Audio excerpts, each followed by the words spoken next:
Animation goes back quite far, beginning in 1908 with Emile Cole's Phantasmagorie, and later being honed by other artists. Artists like Winsor McCay, who proved you could add more detail to hand-drawn animations with Gertie the Dinosaur. And then there's Earl Hurds, who later began work on early cell techniques. Animation has captured the minds and hearts and online opinions of audiences for over 100 years. Animated mascots go back as far as the 1920s. A prime example being Mickey Mouse, jamming it out on Steamboat Willie. And throughout the history of animation, many other characters have taken the limelight. Characters like Betty Boop, Popeye the Sailor Man, Winnie the Pooh, Goku, Homer Simpson, and of course, Smormoo.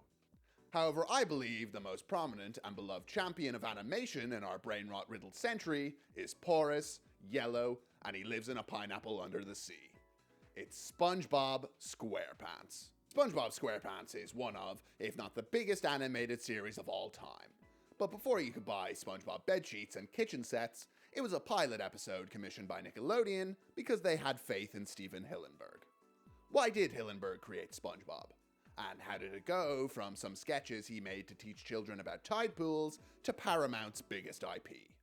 The short answer, in the words of former DreamWorks Animation CEO Jeffrey Katzenberg, it's incredibly funny. Stephen Hillenburg has quite the resume.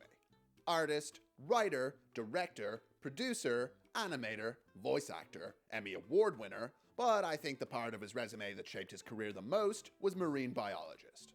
Stephen Hillenburg grew up in Orange County, California, and at an early age became fascinated by the ocean. Hillenburg grew up watching the films of Jacques Cousteau, a French oceanographer, which he credits for giving him his love for the sea, and is the reason why he spent a lot of his childhood exploring tide pools. Hillenburg fell in love with the world below the waves, becoming fascinated with the strange creatures that lived there and the mysteries that it held. He eventually went on to study marine science in Humboldt State University, earning his bachelor's in 1984. However, if Hillenburg's only passion was the ocean, I wouldn't be filled with jealousy whenever I see someone having a SpongeBob-themed birthday party when they turn 25. It was so obvious. Why didn't I think of that? As a child, Hillenburg also had a passion for art. The moment he realized he had a future in it was when he drew a picture of a group of soldiers kissing and hugging instead of fighting, and he was praised by his third-grade teacher. He claims he got his talent from his mother's side of the family, with his grandmother being a talented artist. He created the comic The Intertidal Zone to help teach students about marine life in tide pools. This comic also introduced Orange County to the iconic character, Bob the Sponge. This comic isn't just an early idea of the main character, but also the humor and the fantastic setting we will eventually see in the TV series. Some of the comics have artwork that clearly evolve into what we see later in the series, like this snail, this TV set, and this shrimp tweaking out, which is suspiciously plankton-shaped. A part of Hillenburg's job here was to dress up as an 1830s seaman and teach children sea shanties. This involved him asking, "Are you ready, kids?" and encouraging them to speak up by saying, "I can't hear you," which would later inspire a certain thalassic theme song. During his time here, Hillenburg's passion grew, so he decided to pursue a master's degree in art. But his plan ended up changing after attending an animation festival. Hillenburg studied experimental animation at the California Institute of Arts, and his thesis film, Wormholes, ended up being shown at festivals across the country.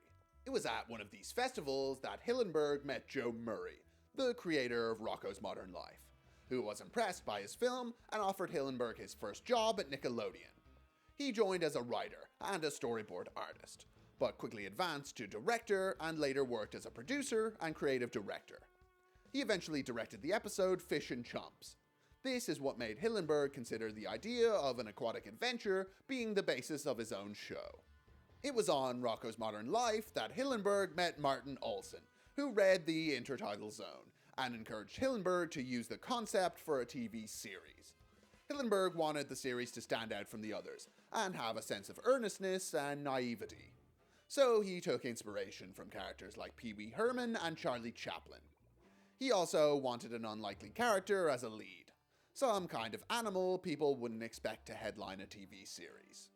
Hillenburg wanted a nerdy main character, who would soak up life lessons and be awkward. like a square peg in a round hole. He wanted this character to be an adult with a job. Stirred by the excitement kids have of their first fast food job, the idea for the Krusty Krab was born. Hillenberg also wanted his hero to have a hobby, so jellyfishing found its place in the sun. Then, taking inspiration from the announcer of his educational comics, Bob, and the square personality of a kitchen sponge, Hillenberg created the main character, who would go on to become a global phenomenon, SpongeBob.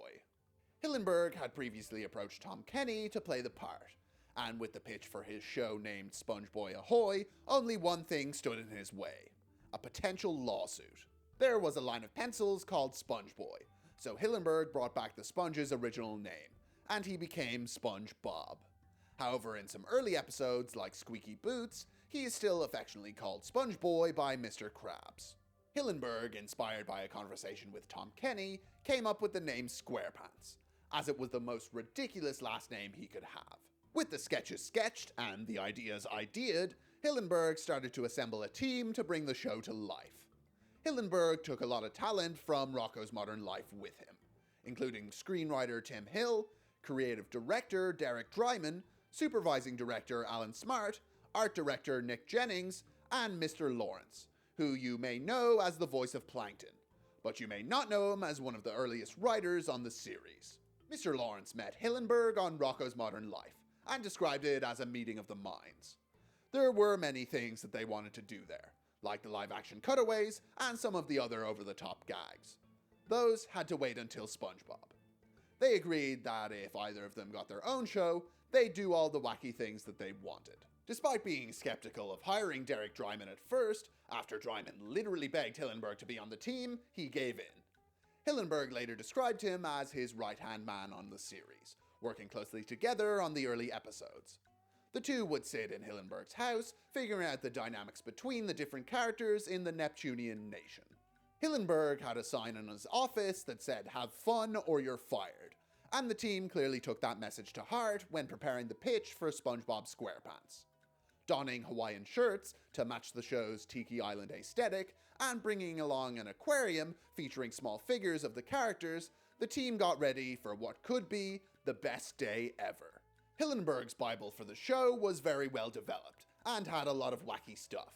Mr. Lawrence feared at the time that the show was only funny to the team, and no one else would get it. Things like a restaurant shaped like a lobster trap, a pair of retired undersea superheroes, and an underwater squirrel who loved karate. Thankfully, his fear was unfounded. The pitch was described by Nickelodeon executive Eric Coleman as amazing. However, the team was concerned when executives Albie Hecht and Kevin Kay stepped outside of the room because they were laughing too hard. After this, the team was given 2 weeks to write the pilot, and they returned with something very special. Writer C.H. Greenblatt thought it was a weird show, but loved how Hillenberg never explained why there was a pineapple under the sea. He also thought the show must have been a tough sell due to the wackiness and unique setting, but believes it was greenlit partially due to the faith Nickelodeon had in Hillenberg. Former Nickelodeon president Albie Hecht said when he saw the pilot, it was just non-stop laughter.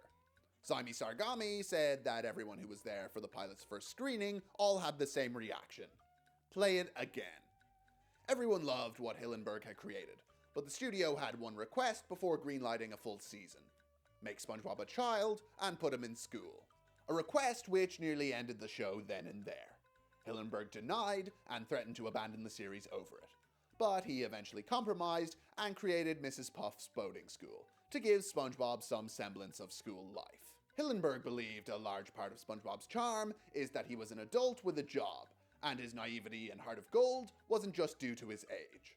Now that SpongeBob SquarePants has been greenlit, there was only one thing left for the team to do: get making it. Hillenberg and his team were very inspired by the early icons of animation like Bugs Bunny. They took inspiration from the period when it came to the way they structured creating episodes, focusing on the visuals just as much, if not more than, the script. Gags like in Band Geeks, when Patrick is walking around inside the tuba and opens his mouth to let out a sound, or in Nature Pants, when SpongeBob flings a fire extinguisher at a flaming grill and smiles like he did a good job after. Jokes this silly could only come out of a process like this. Because of the Bugs Bunny inspiration, SpongeBob is very old school with its writing process. Storylines are developed by a small team of writers who deliver a roughly 2-page outline for each episode, which is then passed on to a storyboard artist. The storyboard artists then produce, you guessed it, storyboards. The team uses post-it notes to put together a rough storyboard for the episode, and at this point, jokes and dialogue start to bounce around between the artists and then get added into the episode. Storyboard artist and writer Luke Brookshire says the process is very reminiscent of the early days of animation. Beck describes this part of the process as all-important. This is where the premise is developed as a series of drawings of all the details of the action in the episode. I think there's something important about the writers also being storyboard artists, as it results in the team working cohesively on each episode instead of just being written in a writer's room. Jokes are constantly evolving and bouncing around between people. The ability to just draw what you're thinking instead of trying to explain it to someone is very valuable in communicating your vision, especially in animation. Mr. Lawrence has said in the past that they had to temper their ideas a lot early on. With so many characters, settings, and dynamics to work on, they had to sit down and talk a lot about what they wanted to do. Another key player on the team is Kenny Pittenger, a background artist who is still working on the show to this day. His job was to bring Hillenberg's vision to life, and solidify his ideas after being presented with Hillenberg's sketches. He worked on creating the final version of things like the Pineapple House, Goo Lagoon, and the Krusty Krab. The background designers create the locations that each scene takes place in, creating illustrations which will move along with the characters as they walk and act. But they also have a much more important role. They create some of the funny close-up shots that have become a truly iconic part of SpongeBob's humor. Beck acknowledges that an artist could spend days on a single drawing that may only be on screen for a few seconds, or spend 10 minutes on one that's on screen for an entire scene. It was also early on in the process that the team decided on using live-action inserts in the show. Inserts like the dolphins in Jellyfish Jam and the Krabby Patty in Plankton's debut episode Plankton, with Plankton's Lab being another example. The live-action cutaways have been a staple of SpongeBob's humor since the very beginning. It's one of the things Hillenberg discussed always wanting to do with Mr. Lawrence during their time on Rocko's Modern Life. With so many talented artists working on the visuals and storytelling, one more aspect of SpongeBob's unique style needed to be completed: the sound. Jerry Wakefield was the man for the job, joining the team as SpongeBob's musical director. He mentions how, when starting out, they wanted him to try and emulate some classic Hawaiian music, specifically the work of legendary ukulele player Roy Smeck. The music in SpongeBob has a fun, upbeat, unique Pacific Island melody that has become synonymous with the series. The musicians use multi-track recordings to fit in several different sounds, like ukuleles, bass, steel guitar, and whistling. I'm going to play an excerpt from Hello Blues, one of my favorites composed by the team, but keep in mind I've had to alter it to the point where Paramount won't sue me for playing it. Ah, so nostalgic. Once the backgrounds and storyboards are done, and the audio is all recorded, the animation supervisor has one last check over the episode as they prepare to send it to Rough Draft Studios in Korea, where the bulk of the animation is completed. Nikki Vanzo is one of the artists in Korea, and she has said that each episode is built from about roughly 20,000 hand-drawn frames. The cartoon is completed by the team in Korea and sent back to Nickelodeon for final editing and sound mixing. Once this is completed, the episode makes its way to your home for your viewing pleasure. Jerry Beck, in his book The SpongeBob SquarePants Experience, writes that the talent that went into the team was important, but equally as important was their enthusiasm, with longtime storyboard director and writer Eric Weiss being his prime example. He says a meeting with Hillenberg inspired SpongeBob's iconic bouncy walk, stating that after realizing Hillenberg is SpongeBob, he needed to make SpongeBob's walk cycle look like Steve's. After his realization, other storyboard artists started to observe Hillenberg and started adding his little gestures into drawings and the character acting. Mr. Lawrence believes one of the best things that Hillenberg did was put the team together on the show.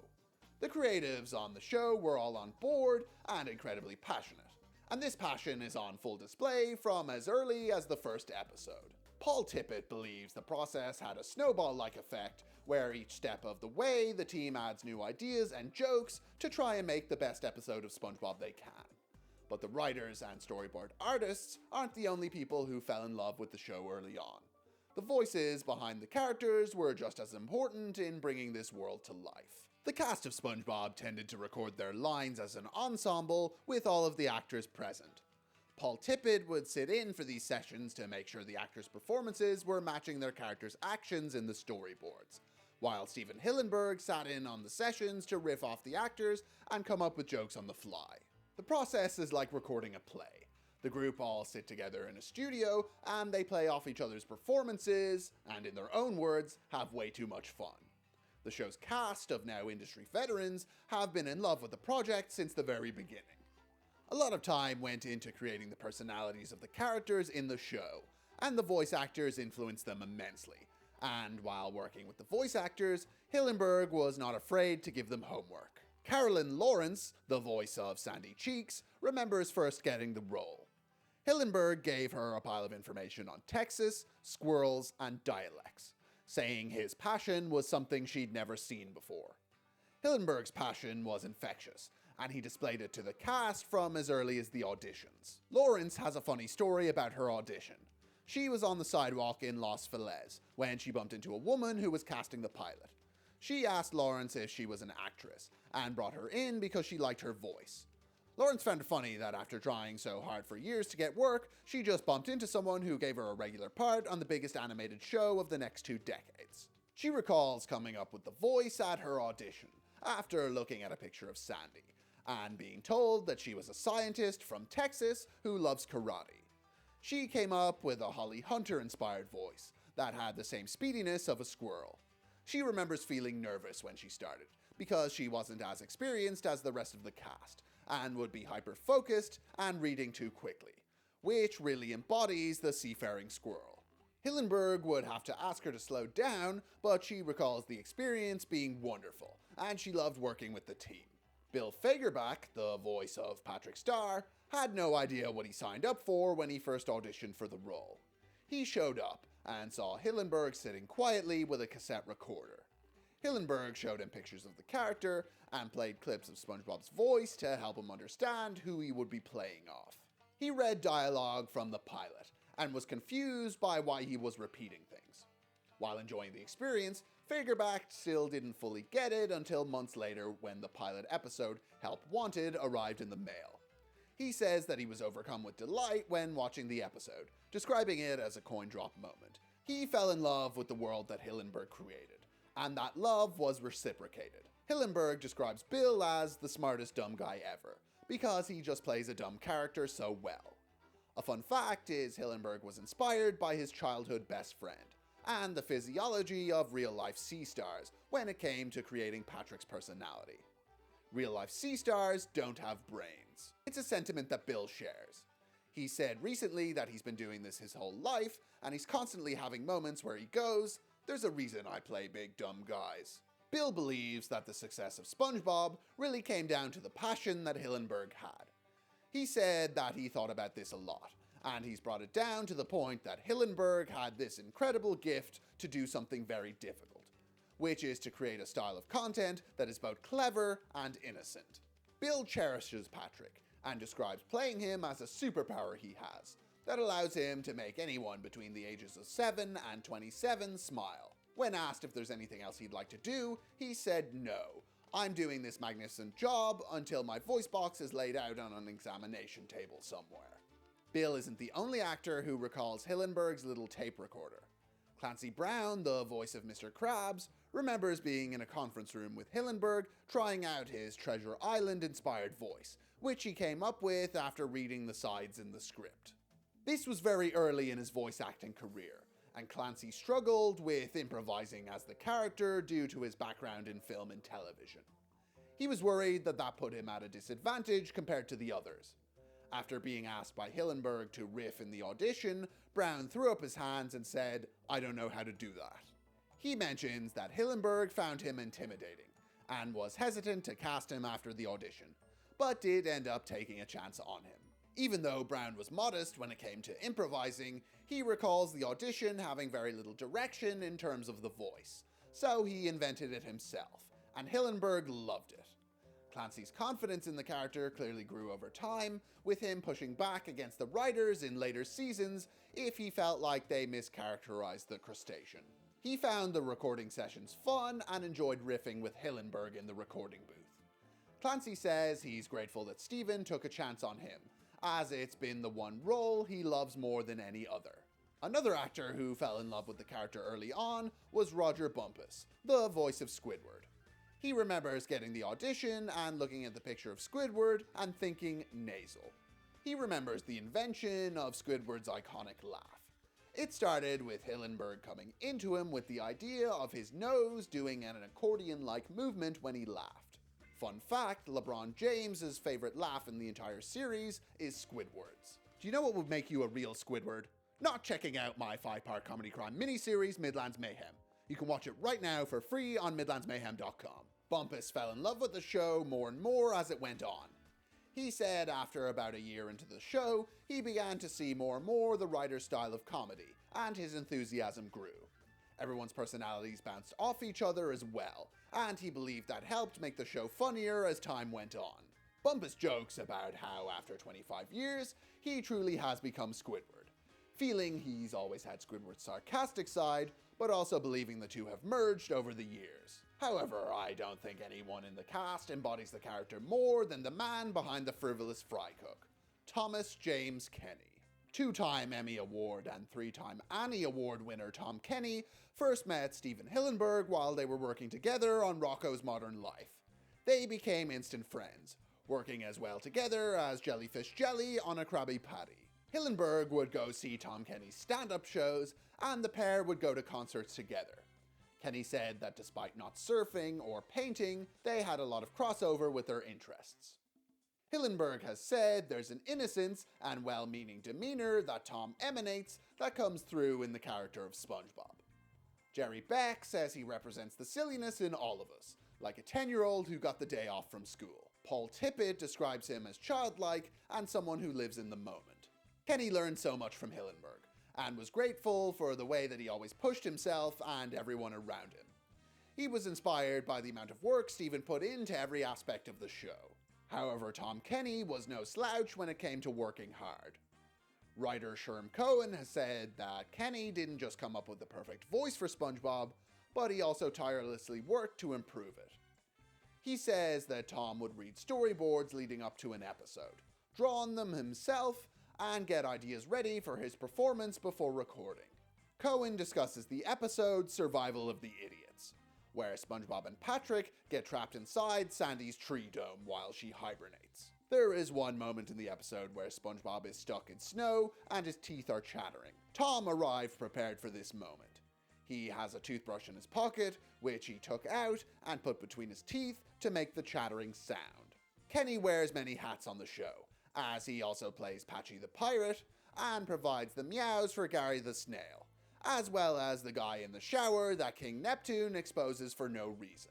However, no sound that Kenny has made may be as iconic as his time as the lead singer for the band Tearjerkers, but a close second is certainly SpongeBob's laugh.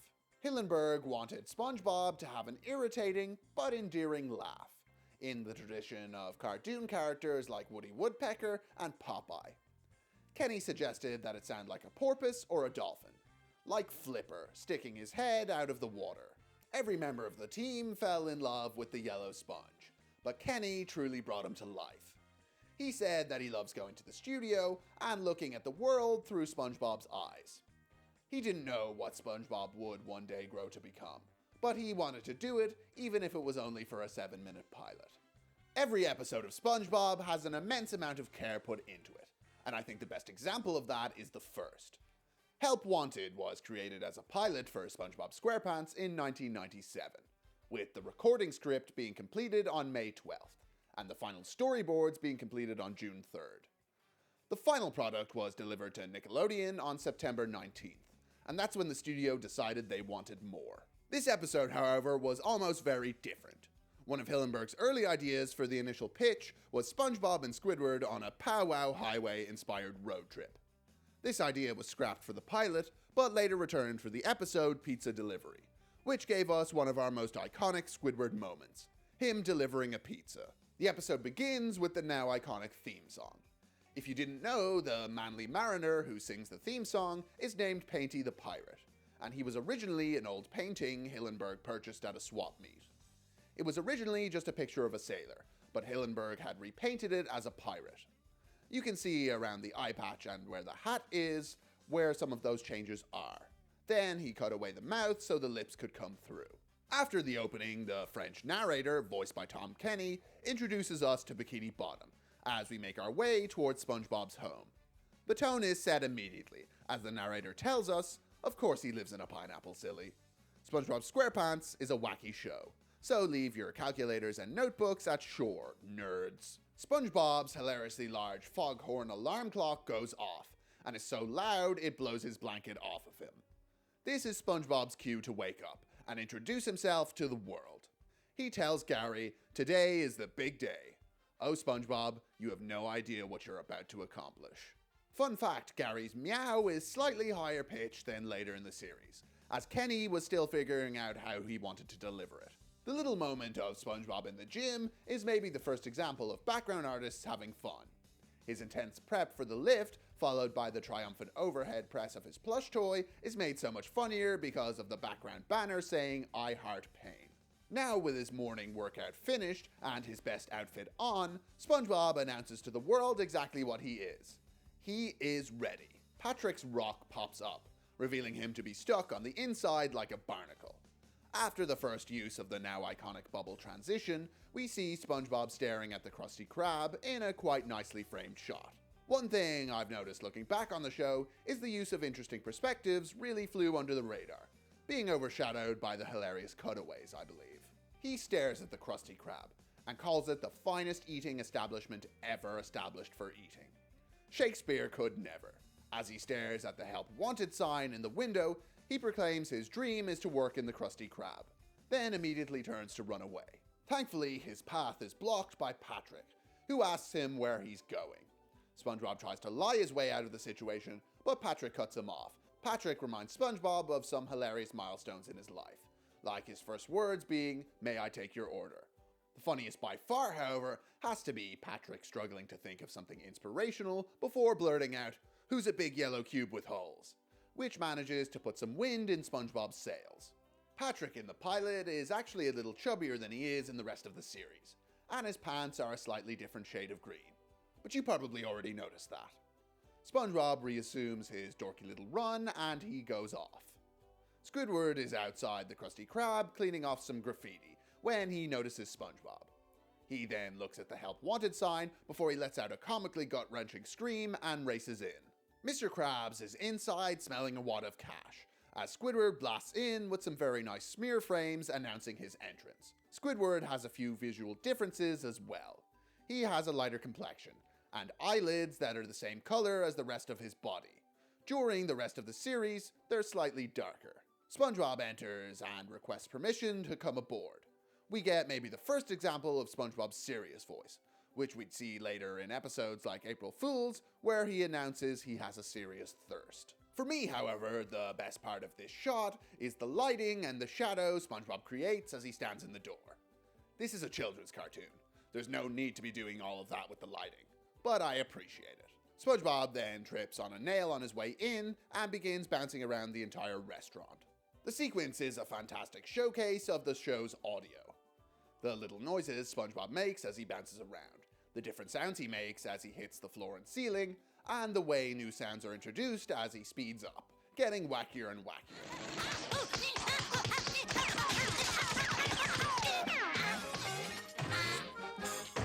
This is also a great example of SpongeBob's use of the squash and stretch mechanics in animation.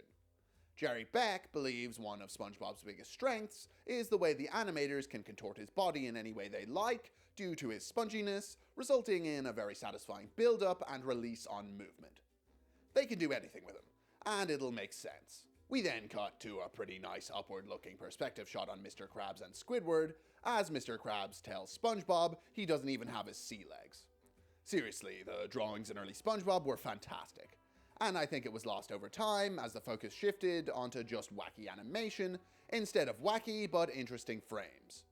Mr. Krabs decides to give SpongeBob a test, sending him out to find a ridiculous made-up spatula. He then places the Krusty Krab hat on his head, leading to an adorable moment of SpongeBob pulling out a mirror to look at himself while wearing it. Since it's 1997, SpongeBob has to go out and buy one, because he can't just order it online yet. Mr. Krabs and Squidward laugh as SpongeBob leaves, believing they have seen him for the last time. The two fall on the floor laughing, only to be interrupted by the sound of hatch doors and the smelly smell of something smelly. The anchovies have arrived. The character acting on Mr. Krabs during this sequence is fantastic. His nose bouncing up and down as his eyes twitch, the sound effects that play for his blinks before his eyes shoot open with dilated pupils as he realizes what's happening. It's too late, however. As he screams anchovies, the restaurant is flooded with the skinny fish, as they barge in looking for food. Squidward demands they be quiet, and they listen. For a moment. Then he asks them to show a little decency and form a line. This leads to all hell breaking loose, and they pick up his little boat and begin throwing it around, with him and Mr. Krabs in tow. I've seen people compare this frame to a Renaissance painting, and I can see it. We then cut to SpongeBob's quest as he enters Bargain Mart, and peruses the aisles looking for his spatula. SpongeBob singing a little song about Bargain Mart contrasts nicely to the events in the Krusty Krab. There's a still shot where Mr. Krabs and Squidward bounce in and out of frame, with the boat falling apart each time they enter. It's a clever gag, but it's also visually interesting, and a prime example of early SpongeBob really using all the resources at its disposal. We then see Mr. Krabs and Squidward crash into one of the masts set up in the Krusty Krab. Mr. Krabs yells at Squidward, telling him to climb, and climb he does. The two hold on for dear life, as more and more waves of anchovies crash into them. They say their goodbyes and begin crying, before a small yellow cube of hope flies in to show off his new spatula. Mr. Krabs and Squidward begin babbling as they try to make sense of the situation, as SpongeBob flies off into the kitchen to save the day. The next sequence is so good. The animation is solid, the visual gags are simply delightful, and the soundtrack with Living in the Sunlight, Loving the Moonlight creates the perfect package. SpongeBob lands in the kitchen and begins frying up Krabby Patties. He shoots them out of his eyes, and each one land with a cute little grease splash as it makes contact with the grill. He puts his new spatula to work, as it shreds vegetables and SpongeBob's body with ease. He puts himself back together, with a cute little smile hidden in a blink and you'll miss it frame. SpongeBob then begins prancing around the kitchen, stepping on different condiments to spray them on the buns. We then witness the iconic SpongeBob dancing on a blank background, which is so simple, yet so visually appealing. His whole body disappearing when the background turns yellow creates a gag that had me wetting my pants as a child, but still smiling as an adult. The way SpongeBob puts a little smiley face on each bun before adding a patty shows a love for his job that I think is only rivaled by the team working on the show. This whole sequence could be a metaphor for the process of creating SpongeBob. It's hard work, but the team behind it have a great time doing it. With a smile on his face, SpongeBob begins shooting out patties out into the crowd of anchovies. The anchovies leave with a smile, and then we fade into Mr. Krabs dancing with glee as he admires SpongeBob's fry cooking skills. Before Squidward can protest, Mr. Krabs begins wheeling his giant bag of money into his office. Clever foreshadowing for how SpongeBob was going to make Nickelodeon many giant bags of money. The episode ends with Patrick coming in and yelling good morning to the new Krusty crew, and being blasted out of the restaurant by sandwiches. This episode is the perfect introduction to SpongeBob. It showcases the humor with many moments of clever dialogue and visual gags. We meet most of the main cast, and get a good impression of their personalities. But one thing I think this episode accomplishes more than anything else is its characterization of SpongeBob. SpongeBob in this episode is goofy, naive, and optimistic. The way he wakes up in the morning and does his little silly workouts, to his little song that he sings in the Bargain Mart. The way he smiles when he gets his Krusty Krab uniform, I think perfectly captures the Pee Wee Herman-esque man-child that Hillenberg pitched all the way back in 1997. The sequence where he makes the Krabby Patties is so enjoyable. Hillenberg wanted SpongeBob to have a youthful excitement for his job, and he achieved that well. The episode also showcases the Pacific Island-inspired music, the bubbly sound design, and the very dynamic character acting the show is known for. This episode is a fantastic entry into the show. I consider it a must-watch if you like watching things that are really good. Now that SpongeBob has aired, and children across the world are talking about Krabby Patties, jellyfishing, and the perfume department, what's next for the sponge? In 2009, Jerry Beck wrote about the impact that SpongeBob had on the world, which was the year of its 10th anniversary. Stores were now filled with merchandise ranging from action figures to rectal thermometers, and even scratch and sniff playing cards. I remember SpongeBob to the core smelling particularly awful. At this stage, your bedroom, bathroom, and kitchen could all be SpongeBob themed. You could check the time on a SpongeBob watch, sleep in a SpongeBob bed, and put your SpongeBob Vans over your SpongeBob socks, and get ready for another day of women throwing themselves at you. Hillenberg recalled being on a surf trip in Sumatra, and seeing a schoolgirl with a bootleg bright pink SpongeBob bag, and was just flabbergasted. SpongeBob had truly become a global phenomenon. It was at the time the #1 children's show in China, Australia, and Germany, among many, many others. SpongeBob became a worldwide phenomenon. 15 years after the show began, it was airing in 170 countries and in 25 different languages. The series beat Pokemon to become the highest rated and most viewed Saturday morning program. And for the bulk of its 26-year run, it's been Nickelodeon's most viewed show. It is the 4th longest running series on American television, and it's the longest running US-made children's animated show, with its 16th season airing last June. SpongeBob has won 2 BAFTA Awards, 4 Emmys, 6 Annie Awards, 8 Golden Reel Awards, and 22 Kids' Choice Awards. SpongeBob SquarePants, as of 2026, generates more money for Paramount than any other IP it owns. It is also spun off into a variety of other media. SpongeBob has 2 spin-off shows, a comic book series titled SpongeBob Comics, and countless video game outings. I could probably count them, but it's a lot. Most notably, Battle for Bikini Bottom, which released in 2003. And after seeing a resurgence in the speedrunning community, a remake was released in 2020, followed by 2 sequels, and a Patrick Star spin-off inspired by Goat Simulator. SpongeBob has also had 6 feature film outings, with the first and best one featuring Scarlett Johansson as Princess Mindy, who also reprises her role for the video game. The most recent film stars Mark Hamill. You know, that Mark Hamill, from the 1990s Flash series. The amount of celebrities who have appeared in SpongeBob is quite frankly ridiculous. Marion Ross regularly appears as SpongeBob's grandmother. Adam West and Burt Ward appeared as Young Mermaid Man and Barnacle Boy. Robin Williams, Tina Fey, and Will Ferrell all appeared in the season 6 episode Truth or Square. David Bowie appeared in the SpongeBob made-for-television film Atlantis SquarePantis. The most iconic celebrity appearance in SpongeBob has to be in the first feature film. After escaping Shell City, SpongeBob and Patrick are stranded with no way home. But then showing up to save the day was David Hasselhoff. The Hoff has joked that since the film, he's no longer known for Knight Rider or Baywatch, but as the guy from SpongeBob. And if I'm being honest, that's how I know him too. There's a moment in the Square Roots documentary when Kristen Flores, a writing coordinator and executive assistant on the show, began reading a massive pile of fan letters. Kids were writing in to tell SpongeBob they loved the movie and to ask Hillenberg about the show. Kids had questions about why Plankton and Mr. Krabs can't just be friends, or why Patrick is so goofy. She said it can all be overwhelming with the amount of fan mail that they receive. Roger Bumpus, the voice of Squidward, mentions that he receives a lot of fan mail from people in prison, which is interesting.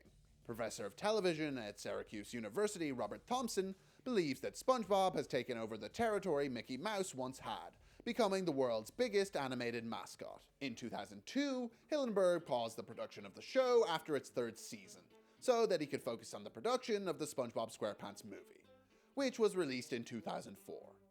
He felt that 60 episodes was a good number for the series, and that doing the series and the movie at the same time would be stretching himself too thin. He wanted to make sure the film was done right, and would be a good send-off for the series. After the film was completed, Hillenberg wanted to end the series with it, worried that SpongeBob would end up jumping the shark. However, as I previously mentioned, SpongeBob was Nickelodeon's golden goose, and printed money for the studio. The writing team acknowledged that Hillenberg left big shoes to fill, and many were not sure that anyone could. Hillenberg had someone in mind, though. He spoke with Paul Tippett about taking over the show, as he was one of his favorite storyboard artists and writers. Hillenberg maintained an advisory role and would review episodes from time to time after stepping down. His role as voice director was taken over by Andre Romano, and Tippett took over his voice acting role as Poddy the Parrot. Tippett was seen as the obvious choice for the role, and the team were happy with him. With Tippett being Stephen's successor, a lot of responsibility fell onto him, but he described it as an exciting challenge. While speaking about this period, Mr. Lawrence believed there was a continuous effort to improve the episodes until the moment they aired. He said that they wouldn't stop banging away at episodes until they felt like it worked.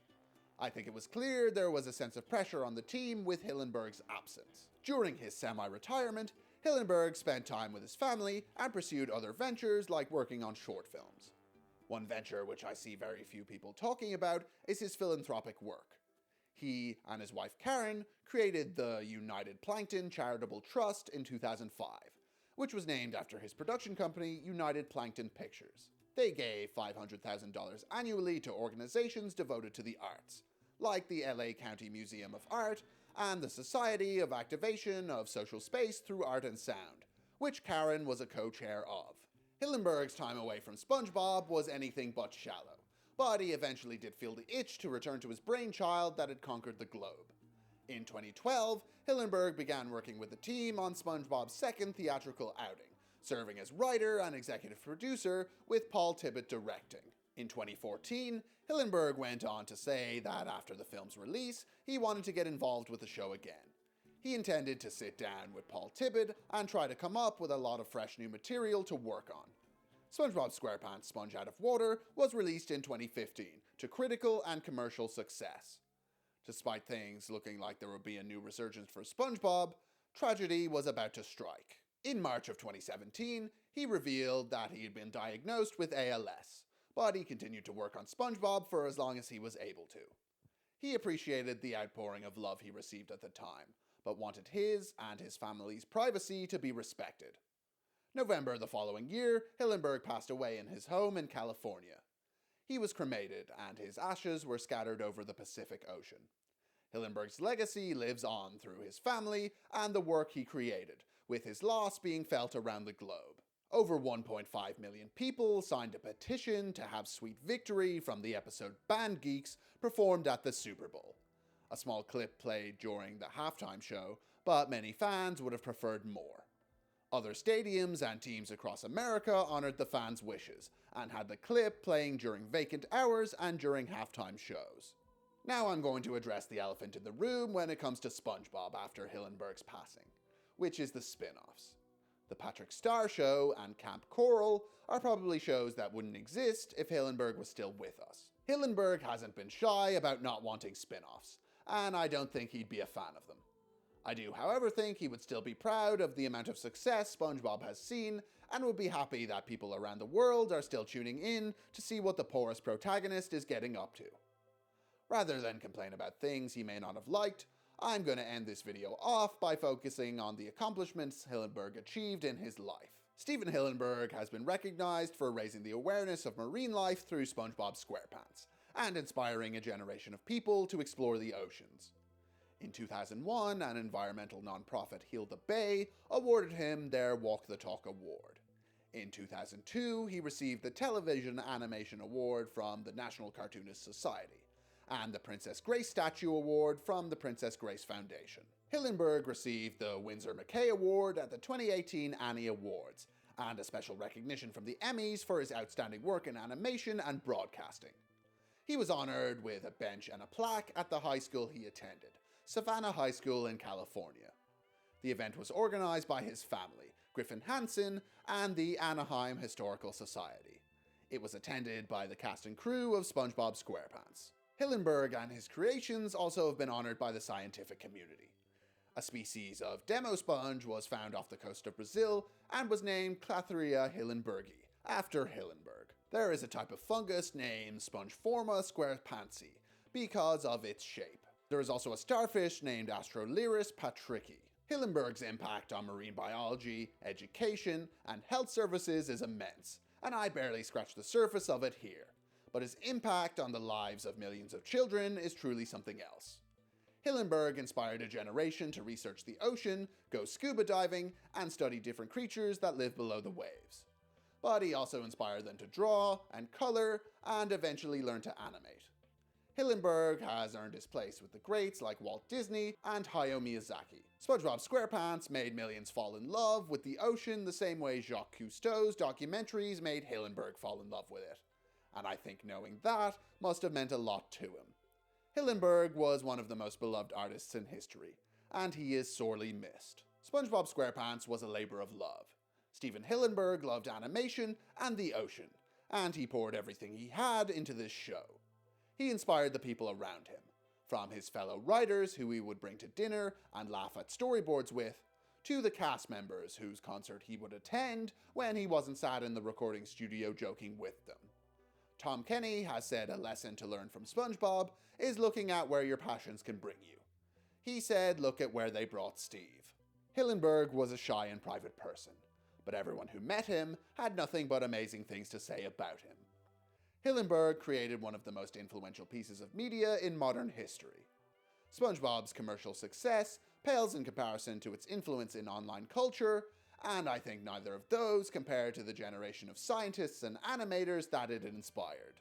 Hillenberg thinks one of the biggest differences between SpongeBob and real-life sponges is that SpongeBob has a heart, and Hillenberg gave him that heart. Myself and millions around the globe thank him for that.